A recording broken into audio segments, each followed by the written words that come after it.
What's up, Connection? Welcome to another edition of No Cell Countdown. We are working our way through the greatest WrestleMania performers of all time.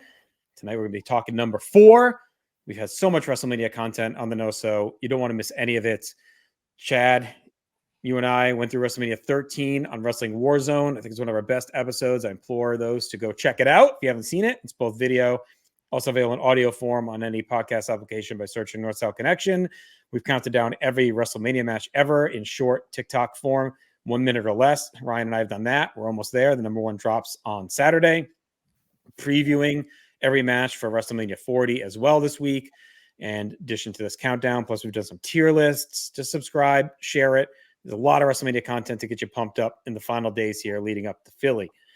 So, like I mentioned, we're counting down the top 40 WrestleMania performers of all time. Chad, we're at number 4, Stone Cold Steve Austin. When I mentioned Steve Austin at WrestleMania, we're going to take WrestleMania 13 off the table because that's obvious. Number 1 is the Blood from a Stone, the one we just talked about. What is the first thing you think of Austin at Mania? What? No. I think the Rock trilogy is a launching point for Austin at Mania. Because really, I mean, besides the Intercontinental title matches they had in late 97 and then the Backlash rematch they had in 1999, those are kind of the signature Rock Austin big time pay-per-view matches. And I think all 3 are great. And I think 2 are tremendous. So, you know, I think Austin's resume as a whole, as you can see on the screen for WrestleMania, is very strong. Yep. Including that, you know, he probably has the best match in company history at WrestleMania, so that certainly helps. But beyond that, I would say he has nothing bad. He has 2 I'd classify as like average to, you know, good. And then the rest is very good to, you know, could be a match of the year candidate. I would put Rock at WrestleMania 17, you know, right up there. I think when I did my worldwide watching for 2001, that match, I have that match just at 4.75, but a 9.7 out of 10. So it's right below a 5-star. You know, it's probably like my number 5 match of the year worldwide for that year. So it's a very high ranked match for sure. Yeah, we'll go through these quick. I mean, I think one thing that hurts him is likely volume, right? But Yeah. and I don't mean volume relative to some of the others on this list, because there's been wrestlers we talked about have like 3 or 4 many matches that have made this list, or, you know, not a lot. I mean, his volume is there. He's got 7 matches, especially with the one that he just had in his comeback. So, like, it's a lot of matches. He's in every WrestleMania from when he joins the company until he retires, right? He just misses one in 2000. But I think it's a lack of volume when you think of the people we haven't talked about yet that are still to come in this countdown, right? They have absurd levels of volume, or a crazy level of importance. And I think, you know, Austin is important to WrestleMania in a way that he's important to each WrestleMania, I guess. So I don't know if he's important to like, I think WrestleMania would have survived without him, right? But he's important to each year's WrestleMania as they come, which is different to me than, like, you know, look, it's no surprise Hulk Hogan's coming up on this list somewhere. To me, he's super important to the creation and establishment of WrestleMania. And the other guys that are still to come just have an absurd amount of volume. So I think that's why he's 4th and not any higher, is Mike. Just trying to rationalize why he's here versus not higher. Yeah, I mean, for my personal takes, I'd either have Hogan or Austin 1 and 2. Right. That's just me. But that's with who's coming up. One is certainly one that I'm not as big a fan of as an in-ring performer as a lot of people. So that plays into it. Yeah, and I'm not far from you. I mean, you know, Ryan kind of took an aggregate of everything, and I think my input was similar to yours, that I would have had Austin, I believe, you know, probably 1, 2, and then the 2 kind of Mr. WrestleManias next, because I think the legacy is higher when you factor in having the best match in wrestling in company history, not just WrestleMania history, but definitely WrestleMania history, but company history at WrestleMania 13, like, has to weigh quite heavily. And in many folks' mind, like, the WrestleMania 17 match is also one of the best, right, in company history. I'm a little lower than some, but you can see Aaron's at 4.75, Dave Meltzer at 4.5. John Canton from the John Report, who we thank for his grades as well in this project. He's at a 5. And, we did our GWE match list, right? This was top 5 on most lists too. So we're talking 2 top 5 WWE matches in history, both at WrestleMania. Right. It's high praise, right? And that's where he's at. And like you mentioned, even the Savio match, that's one we cover in Wrestling Warzone, perfectly fine mid-card WrestleMania match. And that's where he was at the time. So it's not like it was a disappointment. It's just that's what he was in the company. The only match you can look at and say was a disappointing use of Steve Austin at WrestleMania is at 18. Yep. And we're not going to rebook 18 for the millionth time the last year, but there's so many different ways you could have used him at that show in a boring match with Scott Hall is on one of them. And even then it's fine. Meltzer's super low on it, but it's still a 2.5 to 3-star match. I mean, it's fine. It's just where he's at his career. He should have been doing much more. Yeah. That to me is the low point on the list. And that kind of in a lot of ways, that match to me signifies 2002 Austin, because 2001, I mentioned where I ranked the Rock match on my overall list. I mean, Austin's my wrestler of the year worldwide. I don't think that's a big surprise, but he has obviously a tremendous 2001. Towards the end of 2001 is when you get into the what stuff, and then it starts to dwindle. But even his performance in the Royal Rumble in 2002 is still good. He still has some stuff in 2002, but it's just all right, this is that WrestleMania where I think it's easy to say, as we talked about before, you could have just put him with Hogan, right? Because this is the only time both of them are there. You could have done that match, right? And it could have been something. But even beyond that, I do think there's other avenues for Austin at that Mania, even if it was just thrown in with someone like Angle, who he had tremendous chemistry with the year before. There's just a multitude of ways to go, and the Scott Hall stuff is inoffensive, but the feud sucks leading up to it too. Austin throwing beer on Hall, it just the whole thing was stupid, and I think part of it is Austin knew the bill was coming due for his 2001. I think physically, I think that was on the wall for him. And he's just not in the best mental state in that year. And you can see it with some of the way he's, being presented and how he's dealing with it. I think where I've landed, because we've talked about this so much between No Holds Barred and War and our own conversations. Now, I think Austin versus RVD for the title is where this should have landed. I mean, to me, that was the match we never got. They had a baked-in feud stemming from August on, and you just hold off on the unification. Just keep the 2 belts. Let Jericho, if you want to give Jericho a belt, have him come into Mania as the WCW champion or rebranded as world champion, whatever you want to do. Have him face Angle, right? The Angle sitting there and you could do that. And then you do Austin versus RVD as your WWE title match. And then you got Rock, or you could just do Jericho Triple H anyway, non-title, right? That's the path you could have gone. So I think Austin Austin RVD is the match. What do you think of the Owens match? How's that hold up for you? Do you think it's added to this catalog? Did it affect him negatively when you look at his ranking? Yeah, so that I think's a weird match. I think in the moment it's a nice kind of tying a bow on his career. Right. I think Austin had the luxury of, before that, the last match he had was 19 versus The Rock, which was an amazing match, but you didn't know it was his last match. Right. So for him to come back and do that, I thought was a good kind of nostalgia, but a good moment. I will say, when it happened, in the moment watching it, I was super high on it, right? Because it was exhilarating and whatnot. I rewatched this WrestleMania, a month ago or something like that. It did drop a little bit, in a star rating standpoint. Our average is 3.5. That's about where I would land. But I mean, that's still very good. It may not be. Again, time is going to be of the essence. So the Sting retirement match, as of right now, I have that ahead of it, right? Yeah. But in 2 years, I'll rewatch it. We'll see. Yeah, I think it was certainly successful.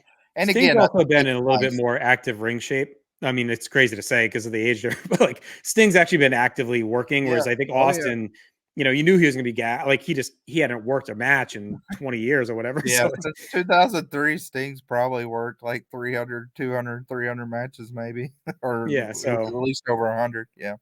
yeah, so it's I think it's probably a hard comp. I think a better one is Steamboat.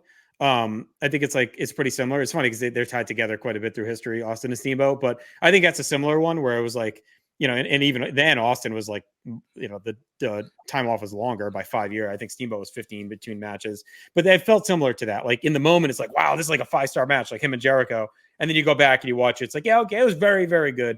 For what the shape they were in, it was borderline great, but I think it's more of a moment than the match means something that he got to have that closing in Dallas, main eventing Mania night one.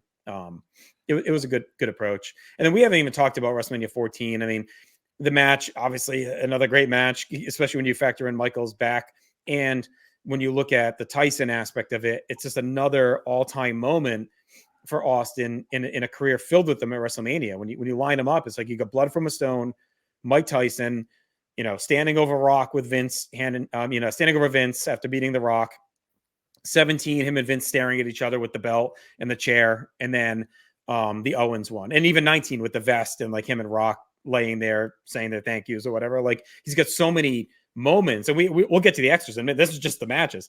Like he's got so many of those just dripping through Mania, and you get some wrestlers at every Mania. We've talked about this with a few guys on the list. It's like when Mania would come, they'd always seem to not be peaking in a story or in a match. They get hot. I think Angle's one of those guys. Like you get hot later in the year in the summer, and when Mania came, it was kind of like, oh, what do we do with him? Austin seemed to always be the opposite, and he was great year round, but like he always seemed to be perfectly cadenced outside of 2002, which is why I think it sticks out so much. Perfectly cadenced to have a huge moment at Mania.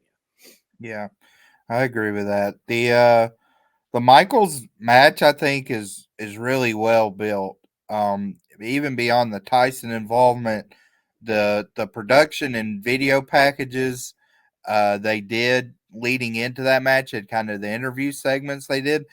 I think it's actually underrated. Like some people lean towards Rock at 15. Yeah. I vastly preferred the 14 build just in watching it for the yearbook.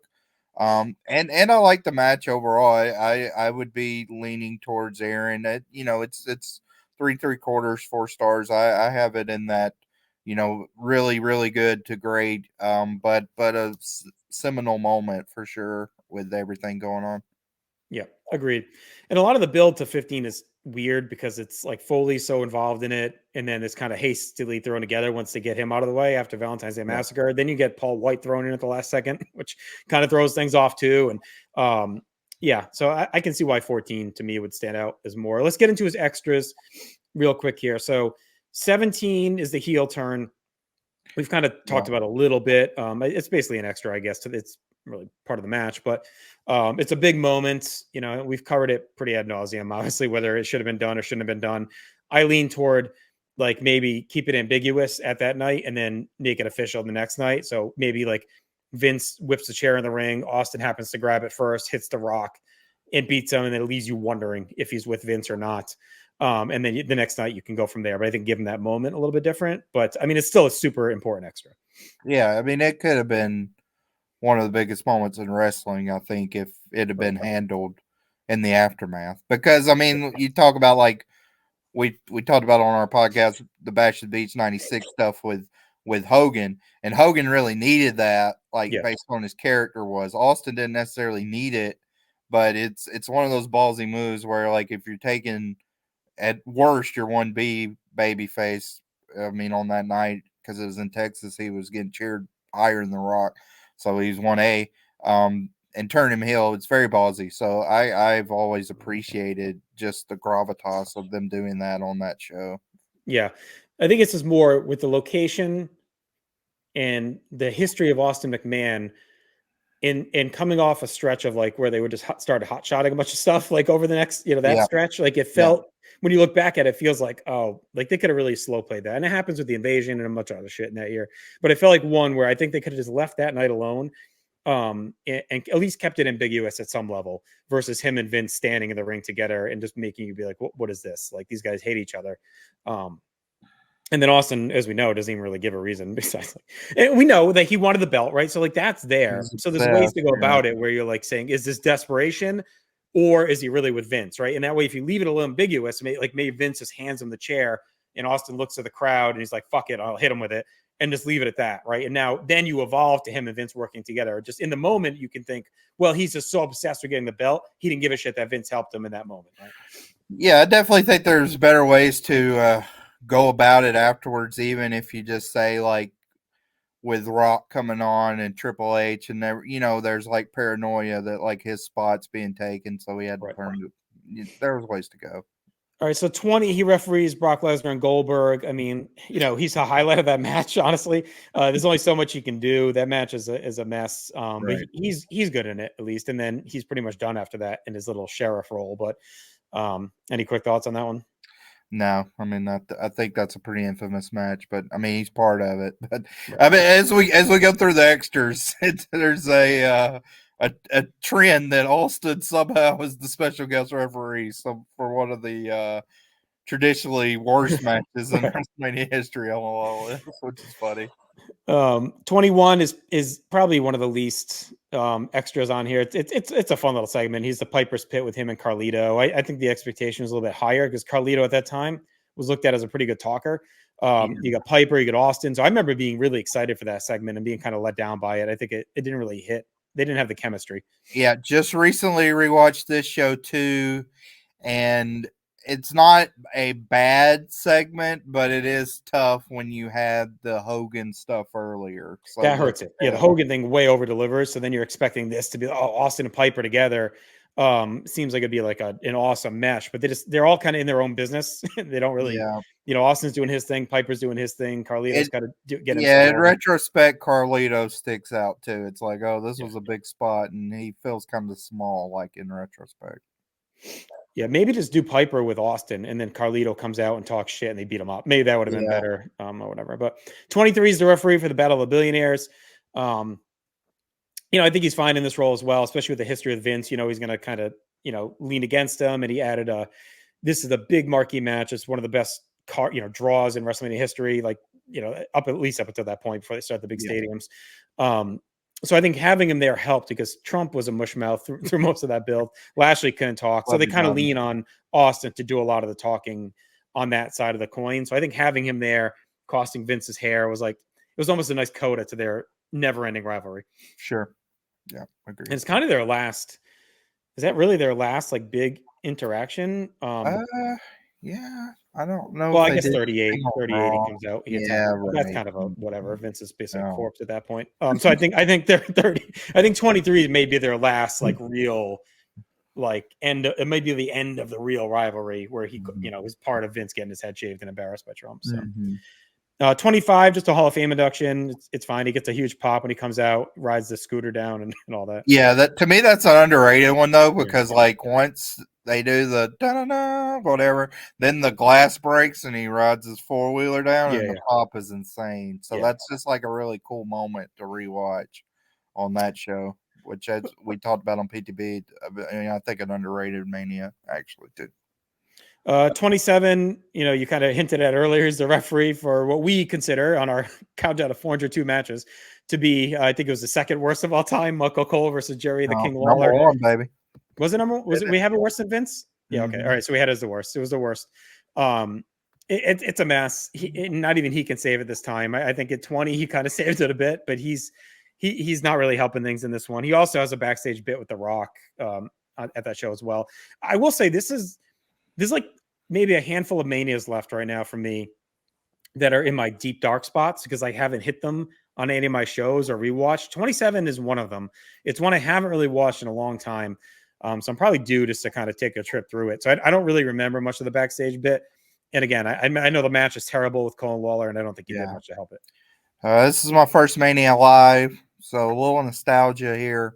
But yeah, I mean, I might, in my own personal rankings, have Vince, Brett as the worst Mania match in history, but this is number 2. I mean, it was atrocious. So. And it had potential if they just did it right. I mean, it was just disappointing. I mean, actually, I think in a lot of ways, if you rewatch that, Undertaker Triple H is afterwards, which is kind of like a miracle match.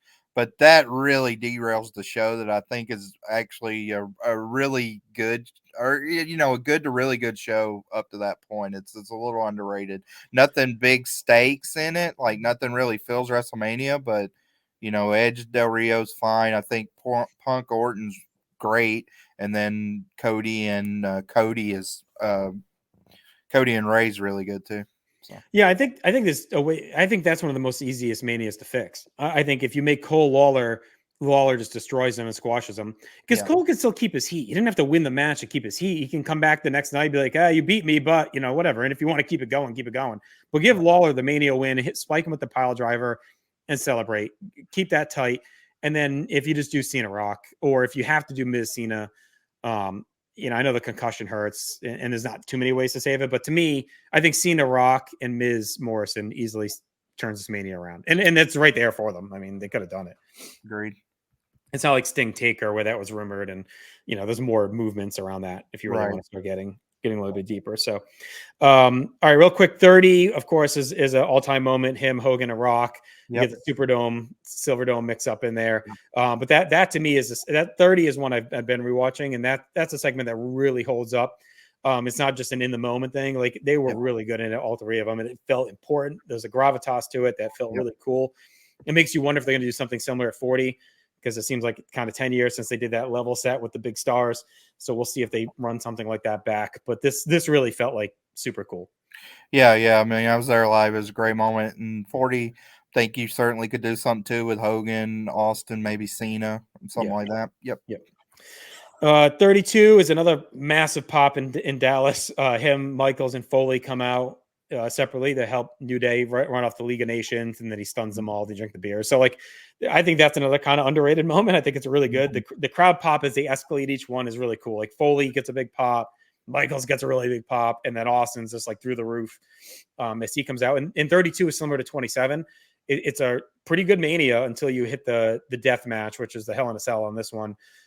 Similar to the Cole Lawler derails 27. 32 really is fine until that match throws it off course. Right.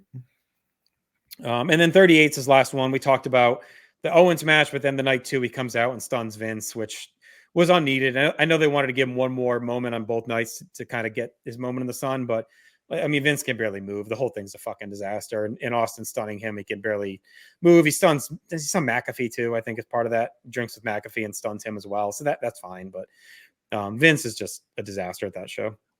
Yeah, for sure. All right. So, I mean, is any final takeaway? I think we talked about it. Like, we both feel he probably should be higher on the list. I don't think in any world you could argue he should be lower. No. I'd have him too as well. I think I agree with you if it was just us purely putting this together. Anything we missed that you would throw out as like a key thought?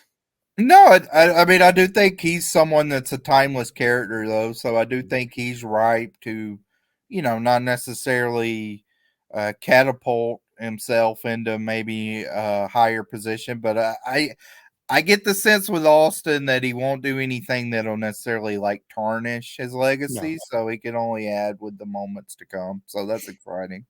Does he add at 40 this weekend? I mean, I can't not believe that he won't be at 40 at least doing something just based on everything going on. When you look at the hints on the trailer and all that, like to me, it seems, I guess we'll say this for some of the preview work going on, but I would say it seems to me that him and Cena will run off the bloodline, fight off Rock on night 2, something like that. I think the bloodline probably goes over night 1, leaves you in a desperate state. They're overwhelming Cody.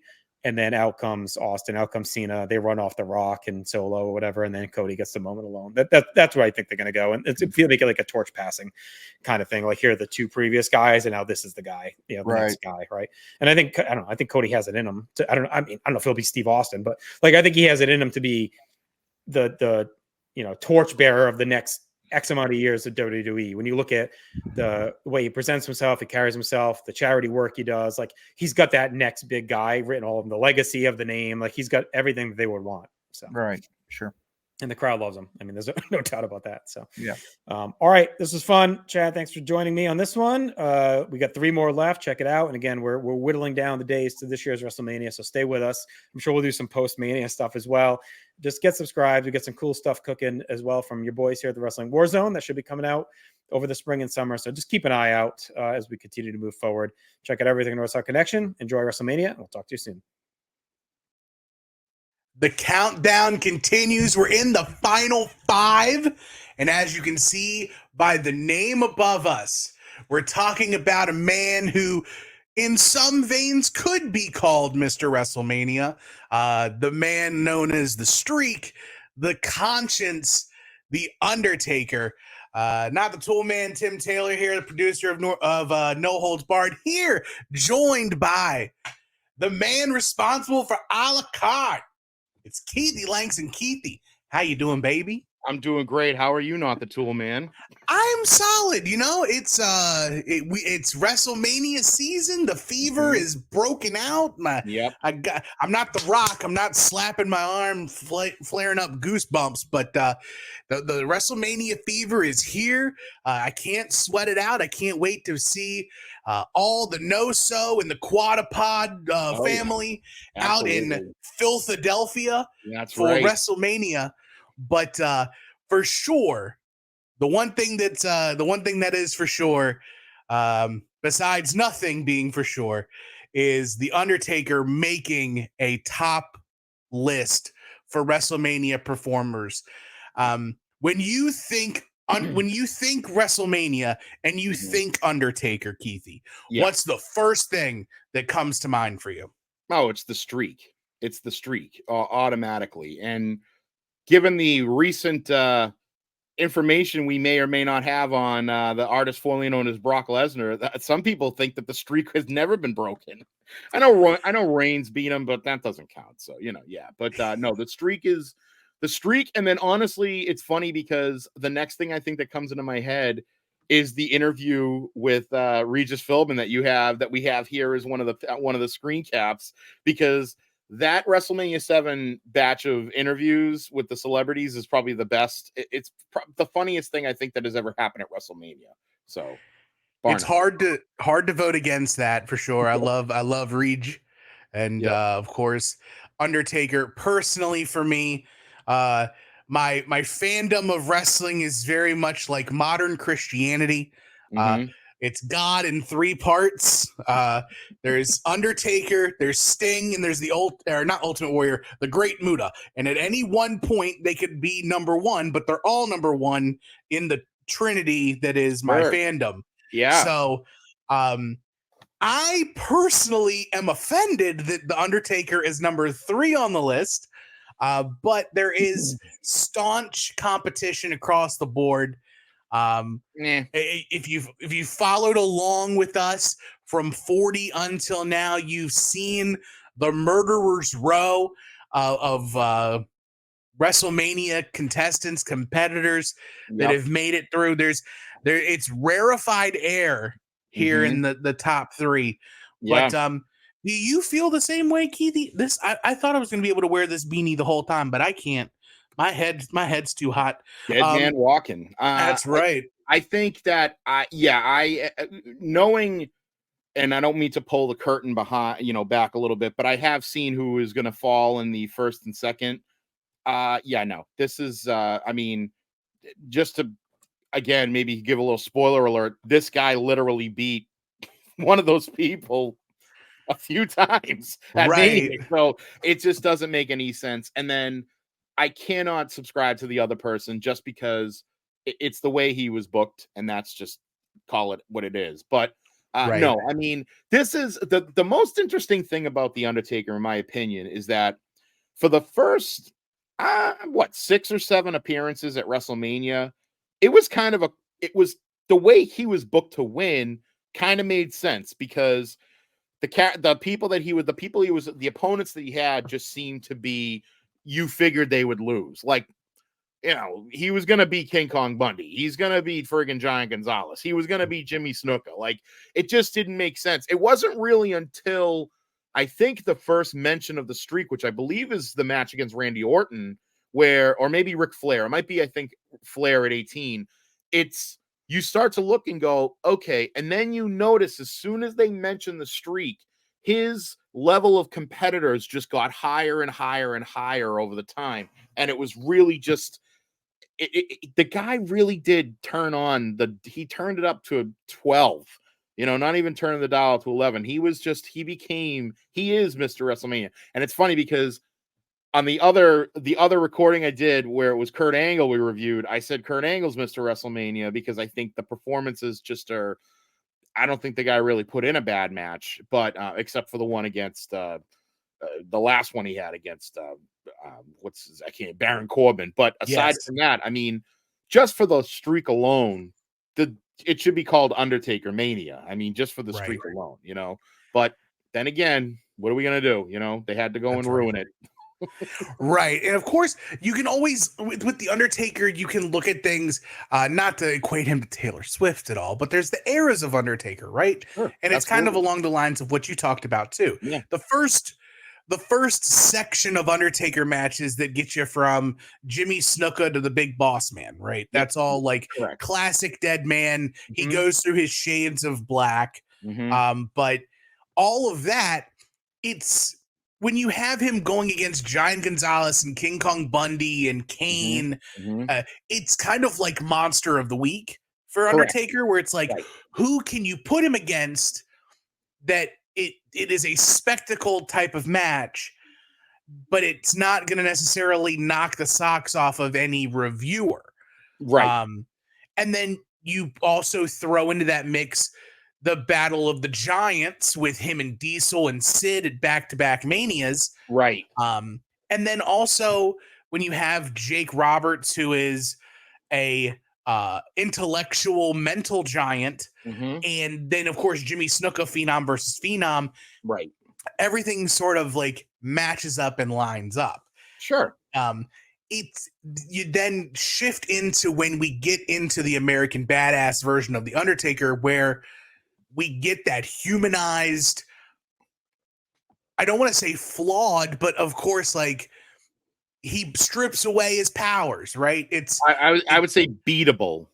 Right. Yeah. And even then, for the first Triple H match, the match where he calls out the 10 in a row for Ric Flair. Yep. And then the abysmal handicap match. Yeah. I think that they did a favor by pulling Nathan Jones from that match. Oh, sure. It could have been so much worse. Oh, and not only that, I was thinking of that earlier today, that could have been the first blemish on the streak, because I wouldn't have put it past them to have Nathan Jones eat the pin versus like the Big Show or something in that match, and then just kind of be like, ugh, really? He lost a tag match? It would also be really funny to see him in a tag match at Mania. Even by that point, it would have been really silly. But yeah. Right. For sure. But then of course we get the return back to the dark side and just from, I wouldn't necessarily count WrestleMania 20, because even though people refer to The Undertaker and Kane as like the second greatest story the WWE has ever told behind Macho Man and Hulk, the Undertaker Kane story is the second greatest one. I don't know, maybe. No? Well, maybe if I think of their whole, the only thing is that I felt like there were way too many times that they were chummy with each other.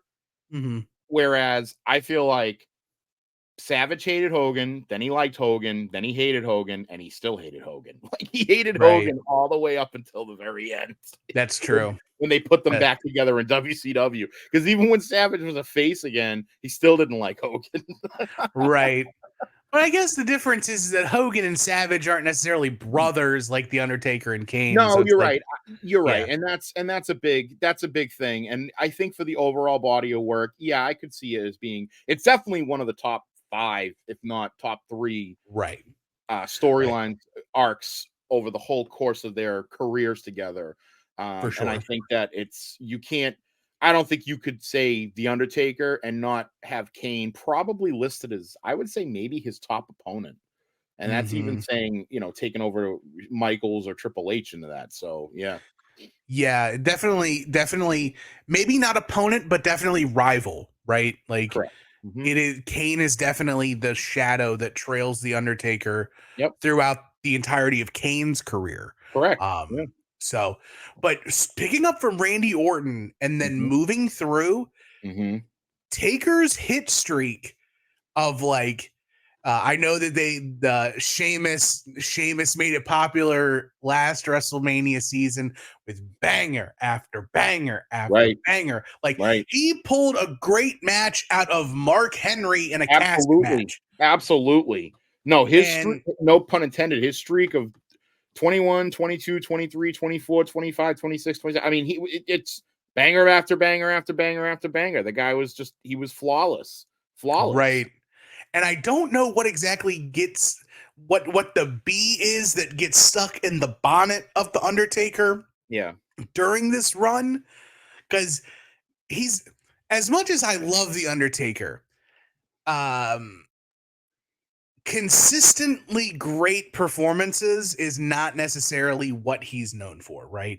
You when you think of like the all-time great performers in the ring, as far as like technically sound, you go to names we've already passed on the list, right? Sure. You talk about your Macho Man Randy Savages, you talk about your Bret Harts, right? You talk like even more modern with like Charlotte and Triple H, like those people are known for being like ring generals and being able to control the ring and like put on matches with broomsticks and be fine.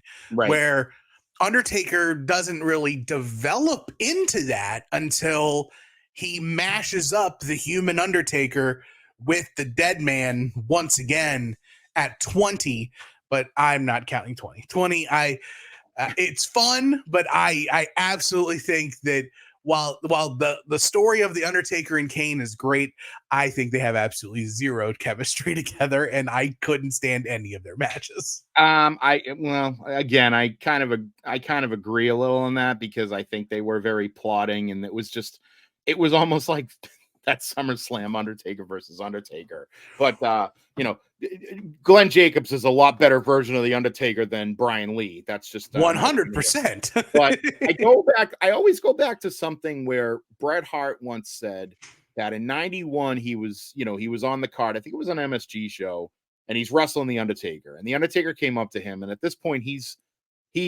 still cutting his teeth as the dead man, so he's the walking zombie and everything like that.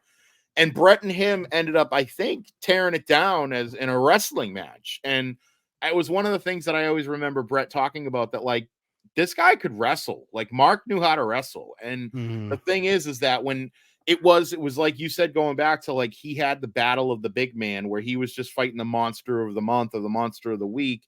And very similar vein to Hogan, where Hogan had the monster of the month, with all the Saturday night's main events and whatnot, where it was just, that's what it was. Hogan didn't have the opportunity to show his style of wrestling that he actually learned how to do. He knew how to do the 5 moves of doom. Same thing with the Undertaker for those first few WrestleManias. You're absolutely right. When he finally comes back, we'll say 21. Let's say 21. He comes back to 21 and he goes on for the next 10 years.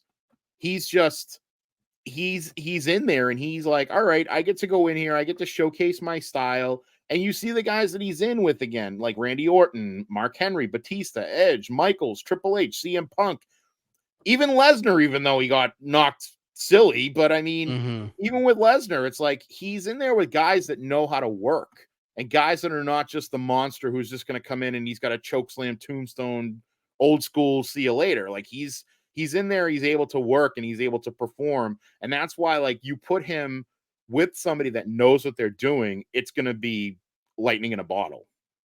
Right. Yeah.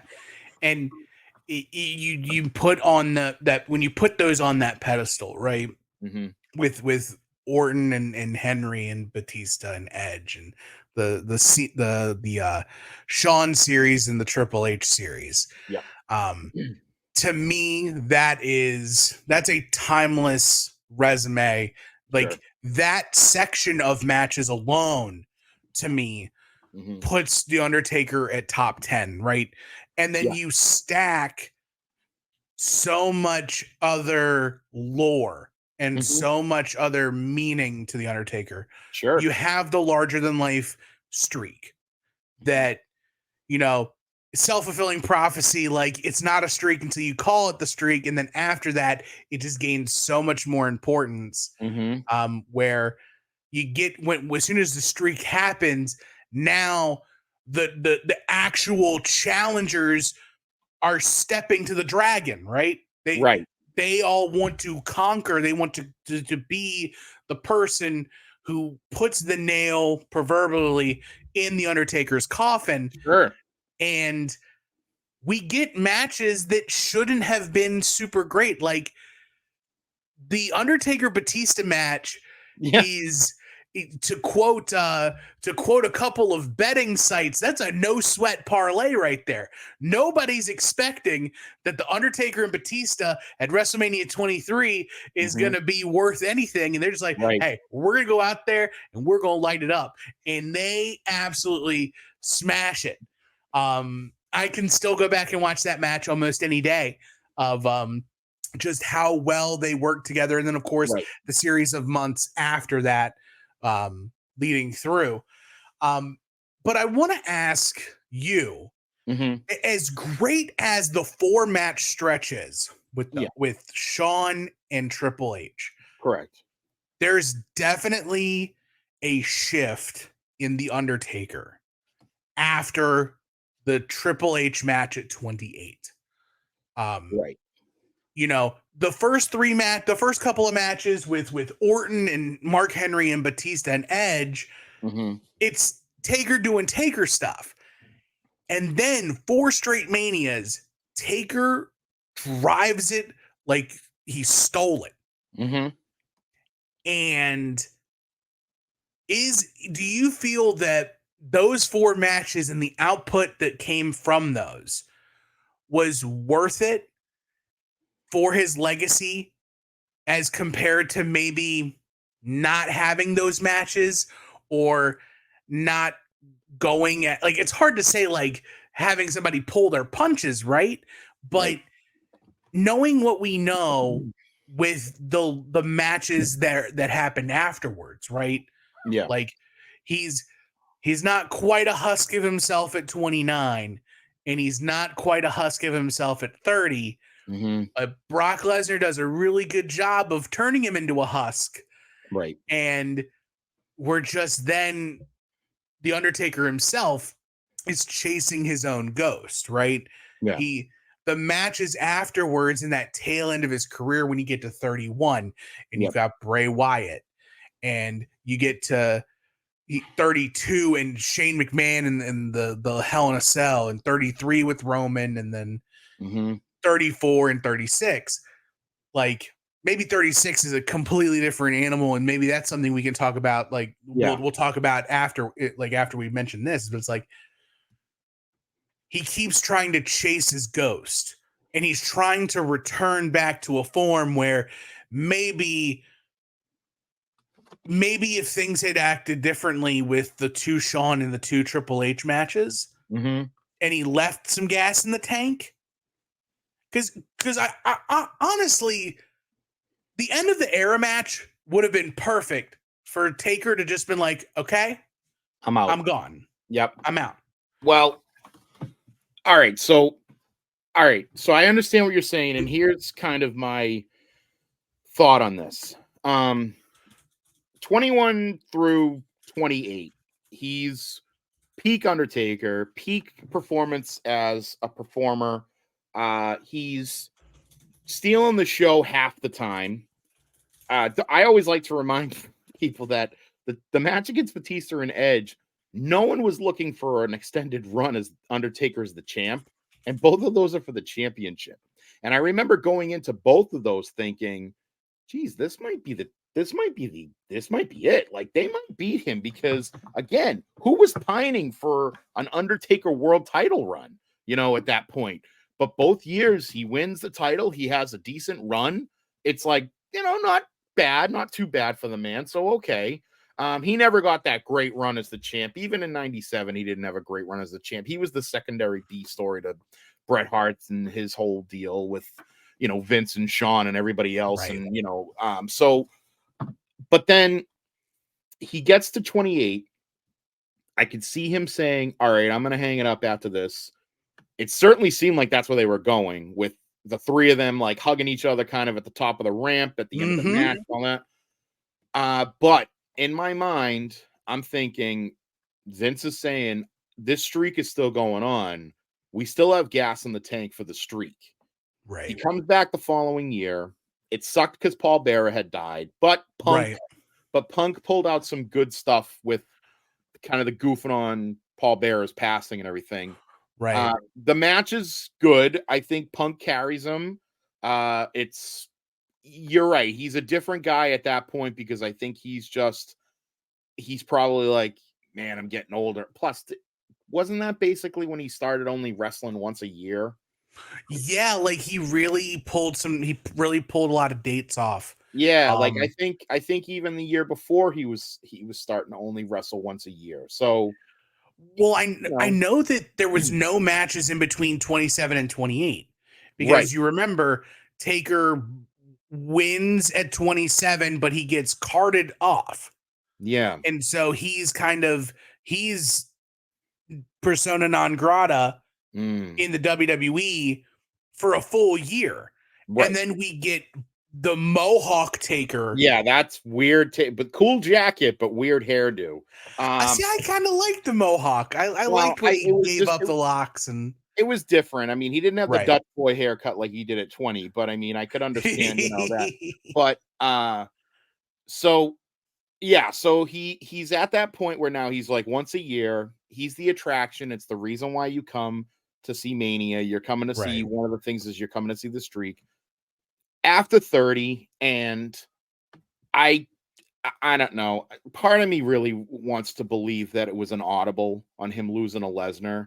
Although I know that the way they treated Lesnar after the fact, it continues to make the point that he should have been the one to beat him. Right. But that should have been it. After that, that's it. Because first of all, the placement of the match at 30 or 31 with Bray Wyatt was stupid because you have two guys whose entrances are impressive. The sun's out. And the sun's out, guns out, and you have him and Bray Wyatt coming down. Everybody's holding up their phones for the lanterns, and it's just like it's daylight out, man. They were in San Francisco. It made no sense. But and doesn't Bray get played out? Doesn't he have them, or am I thinking of 30? No, I think it is 31. I think because I think he gets played out for 31. It's just, that aside from the fact that I'm not a Bray Wyatt fan at all, but we'll leave it at that. Oh no, I'm not. I am not a Bray Wyatt fan. I think that Bray Wyatt was great in the very first, incarnation of the character. Once he lost to John Cena, all credibility went out the window with him, and he never got it back, in my opinion. That's my opinion. I know other people differ, but no, that's my opinion. I just think that by that point, he's. I don't want to say he's phoning it in because he's not. But there's no gas. There's no gas against Reigns. There's none. The only thing that saves the John Cena one is it really? I'm looking at this. It's really 23 minutes long. They didn't wrestle for 23 minutes. It's 23 seconds, I think. Yeah. Yeah. That's what I was going to say. That's the only thing that saves against John Cena is that John Cena is doing all the legwork. And John Cena is doing this because you could tell that he went to Taker and said, dude, I've always wanted to wrestle you at Mania. I'll go out there. I'll bounce around for you like Michaels bounced for Hogan at SummerSlam. Let me just go out there. You can beat me up. We'll call it a day and have a nice time. And Undertaker did that, and he was like, okay. So 30, I think 30, I'm going to live in my life, in my universe, that 30 was an audible and that he got knocked loopy and he wasn't going to be able to carry the match. So they said, you know what, let's just do this. The Bray Wyatt thing, I think, was because of the placement on the card. He was done. The Shane McMahon, that's all about Shane McMahon bumping around for no reason, Yeah. I mean, taking the dive off the cage and you see the friggin' air mattress deflate, like it's just it's the stupidest thing I think in WrestleMania history, you know? And then the Reigns match, I felt really sad. I felt like Reigns at that point still couldn't carry a match. And I think that showed.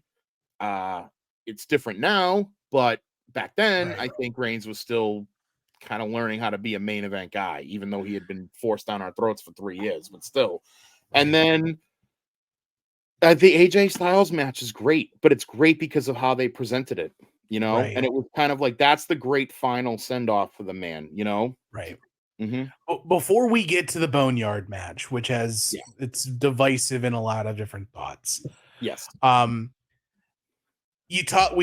mentioned the eras of the Undertaker, and once we get past 30, Undertaker has talked about this before, and it's been an analogy that's been used in WWE since Austin a few years prior at WrestleMania 19, right? Mm-hmm.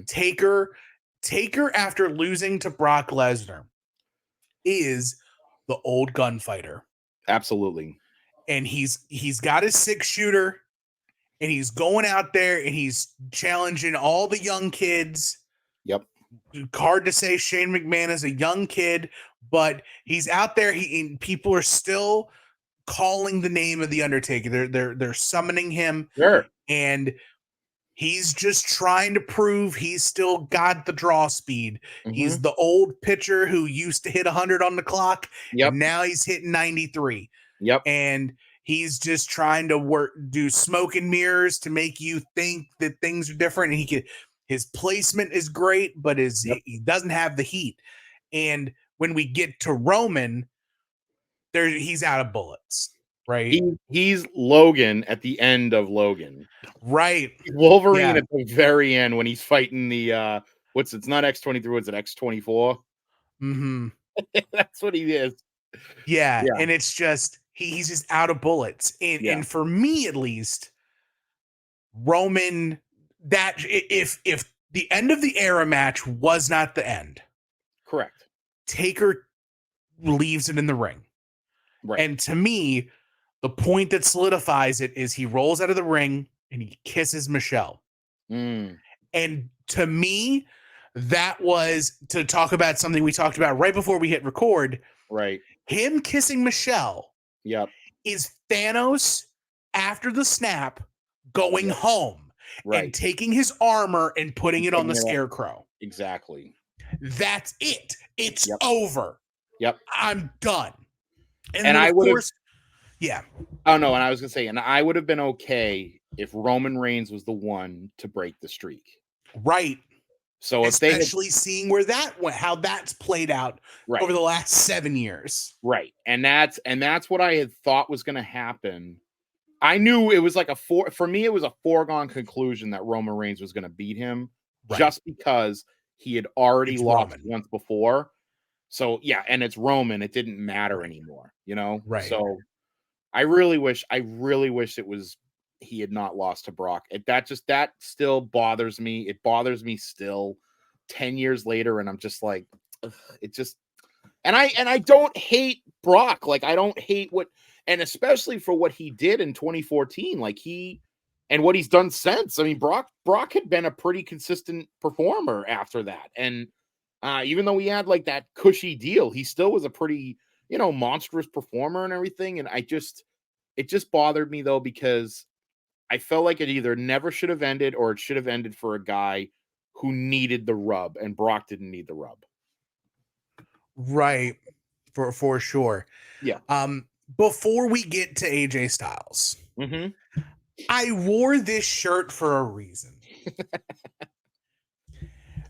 Everybody go back into your Wayback Machines. What could have been? Go back to February 2020 or 2011. Yep. And we get the vignettes all during Monday Night Raw of this old cabin in the woods and the rain and the smoke for 2/21/11. Yep. And it's all this outside looking in. You can tell there's somebody in the cabin, but you can't tell who it is. And then eventually it's the Undertaker, and Triple H answers the call. But if you believe everything that's there, including the visualization that you see, anybody who watches that is like, it's outside, it's in the rain. There's a guy it's like a voyeuristic type thing where somebody's watching someone from a distance. I'm going to do my most horrible Tony Schiavone, but it's Sting! Like, it's Sting. It's absolutely Sting. What if Keithie, like, it's my Roman Empire. Right. Why didn't these guys wrestle? And then when we get Sting at 31, when Sting's actually here, like, I get the Undertaker's old and busted, and Sting is a new play toy, but he's old as well. You get Sting and Triple H with Sting being with the NWO, but he was a member of the Wolfpack, and you got Undertaker and Bray Wyatt, and just how much do you think, if Undertaker is 3 on our list right now, is he number 1 if he has that WrestleMania match with Sting at any point, whether it's at 27, whether it's at 31, or whether it's a time after that in between because Sting's around, but because he doesn't leave until after the match with Seth, which I think his match with Seth is the same calendar year as his match with Triple H at Mania. It's just a few months removed at Night of Champions. Yeah. But do you think we raise Undertaker's stock even more if we got Sting and Take at Mania? I mean, with all due respect to whoever on the North-South Connection podcast network did these rankings, I don't know if that's going to change based off of who ends up being number 1 and number 2. In my opinion, he's already number 1. Right. So I don't think that in the general consensus, I would say he's probably still number 1. The guy is just, everything. It revolved around him for so many friggin' years, whether it was a streak or whether he was a premier attraction. He was fighting a monster. He's doing this. He's in the championship match. I mean, 3 world title matches. And I don't know why, how is he not? But does he have that match, that iconic match against Sting? Yeah, absolutely. It's a shame that, especially since they're both at 31 too. Like, it's just so weird. It's just, but I think that, and it's not like Sting even won either. So it's not like, I don't think that it would have been, I don't think it would have been this thing where they wanted Sting to win. I think Vince was way more obsessed with having a DX versus NWO battle.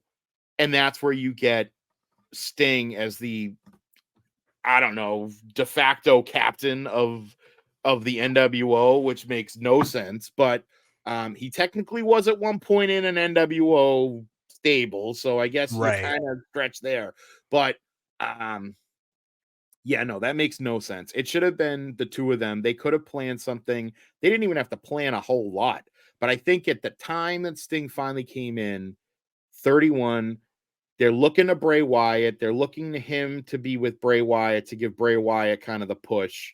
So no, but yeah, it should have been 2011 would have been, what year would have been 2011? That would have been 27. So it would have been right after Shawn's 2 matches. Triple H does not get interjected at all into that storyline. Right. And 27 is his match with Sting. And that would have been fine. And that would have been, yes. Yeah. And that's icon versus icon. Yes. That's all the mysticism that the Crow Sting had at the end of the WCW run. Even at that point in TNA, he might have already started the Joker version of Sting, but even still, he was still the Crow version of Sting pretty much until he became the Joker version of Sting. You could have built a great story behind the 2 of them. They could have had that match. I'm really surprised that it didn't happen once Sting was in the company, just because I know Undertaker wanted it. I know he wanted it. And it's funny that Vince turned him down for that. So, right. I think, not to plug a different podcast, but 6 Feet Under with Mark Calloway, I think one of the more recent episodes, Undertaker talks about how Vince is the reason why that match never happened. Yeah. Like, of course. He purposely kept them apart, but oh yeah. Oh, I absolutely 100%. I mean, there's no way that Sting, that's like Hogan Flair. How many times did Flair asked prior to 1991, oh man, what if you could just get in there with Hogan? What if you could just get in there with Hogan? What if you could just get in there with Hogan? And then look what happens. He shows up. They have a little bit of a skirmish, nothing more than a house show feud. Right. It's all it is. And Vince puts the kibosh on it because, in my opinion, it's that egomaniacal Vince where he's like, I didn't build this character. He's not mine. He's not my creation. He's not my character. He's not my creation, so I'm not going to give it to him. Right. For sure. Yeah. So we've mentioned all of the Undertaker's proper matches, but then there's the cherry on top. And I do use that phrase exactly like that. In a WrestleMania that will be forever remembered for having one fan, and that being the giant ceiling fan at the Performance Center. Regardless of your take, I know JT famously blocks out all pandemic wrestling. Yeah. But in this time period, we get the Boneyard match. Sure. With the Undertaker and AJ Styles.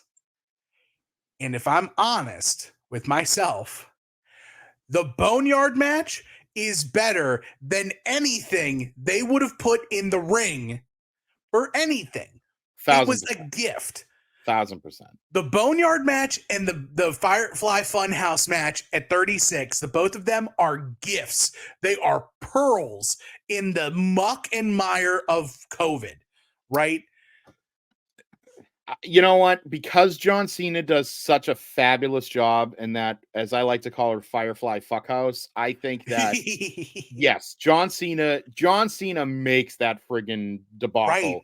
But AJ Styles and Undertaker are having a blast. Yes. You can tell that they are having probably Undertaker this is probably the most fun he's had in decades in working for that company, because it was all, you could tell it was just perfectly edited like a movie. So it's like, okay, we're going to do this scene. All right, cut. All right, guys, go back to the trailers and chill out for a little bit. Undertaker probably wasn't in any pain afterwards. AJ Styles was probably like riding. I mean, AJ got to be a character. Like he got to be like an amazing character. I mean, what other matches a meme ended up being a meme with AJ standing there and then the Undertaker showing up behind him with the big headlights? Yeah, it's just an internet meme now. Yeah, no, that was a gift. I mean, I remember watching that WrestleMania. I'm pretty sure with my brother, and even him saying like, "Wow, like that was a great night." Like the first night of WrestleMania, again, for what we had, because it was, COVID, it was still a great WrestleMania in my opinion. I mean, all the matches were, the matches were good, and I don't think that there was anything that was like completely, like totally garbage. Like even the Braun Strowman Goldberg match wasn't complete garbage. We got that awesome, like weird triple threat match for the tag titles, titles, which I thought was great.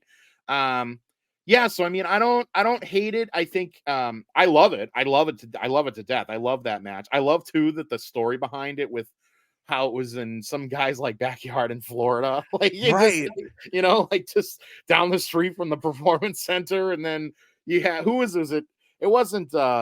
Was it Bruce? Did Bruce Pritchard produce it, or was it not Bruce? It was it's TNA guy. Oh, Abyss. No, not Abyss. Jeremy Borash. Okay, yeah.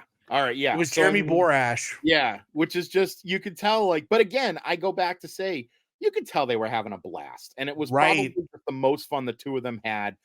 Yeah, 1,000% better than anything that would have been in the ring. And I think that that's because we saw the last 3 years of the Undertaker matches, and just knowing that it would have been, I mean, it's funny. It's a 24-minute match. It doesn't feel like it's a 24-minute match. It feels like it's 19 minutes. It's a 19-minute match. It doesn't feel like it's 19 minutes.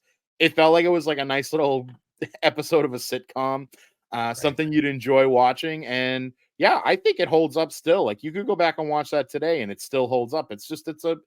And it's not the first time that they had done those kind of matches, because they did a lot of that with Bray, like Bray Wyatt, like with him, and there was that match with Randy Orton and the house there, and that kind of thing. So I mean, it's not the first, it's not going to be the last. I actually just recently, JT had told me recently, he was like, the whole show was filmed like beforehand and then aired.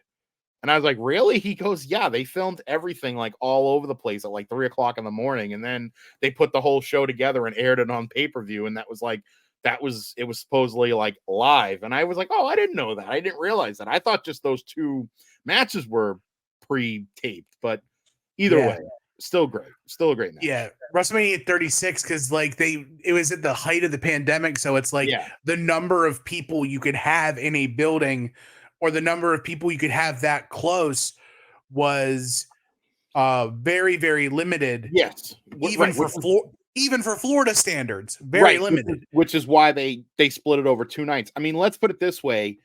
We had that on the second night. I fell asleep during that last man standing match. So it was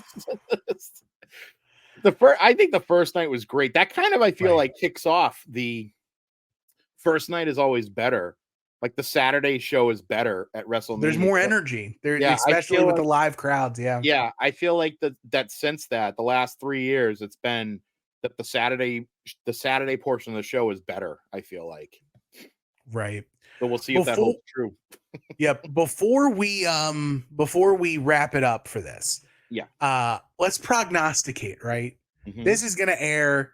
I believe this is going to air before when this comes out.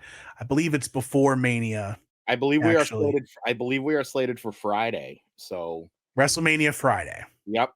The Friday before. All right. So if that's the case, do we see the Dead Man this weekend? I have to imagine. So the way I'm thinking that the main event night 2 is going to go is I think the first night, I think it's a given.